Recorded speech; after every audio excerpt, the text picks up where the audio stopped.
గురువు సంచారంలో మార్పు జరగగానే విశ్వావసు నామ సంవత్సరంలో అఖండ రాజయోగం పట్టబోతున్నటువంటి 3వ రాశి ధనుస్సు రాశి. ఎందుకంటే మే 15 తర్వాత గురువు మారగానే ధనుస్సు రాశి వాళ్ళకి 7వ స్థానంలో గురువు సంచారం ప్రారంభమవుతుంది.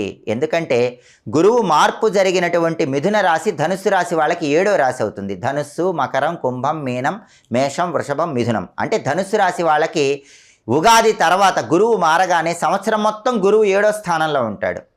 సప్తమంలో గురువు ఉన్నప్పుడు పెళ్లి ప్రయత్నాలు విజయవంతమవుతాయి. చాలా సంవత్సరాలుగా పెళ్ళిళ్ళు నిశ్చయం కాని ధనుసు రాశి వాళ్ళందరికీ కూడా ఈ విశ్వావసు నామ సంవత్సరంలో ఉగాది తర్వాత గురువు మారగానే పెళ్లి నిశ్చయం అవుతుంది. అలాగే విశ్వావసు నామ సంవత్సరంలో ధనుసు రాశి వాళ్ళకి ఈ సప్తమ గురువు ఏం చేస్తాడంటే భార్యాభర్తల మధ్య గొడవలన్నీ పోగొడతాడు.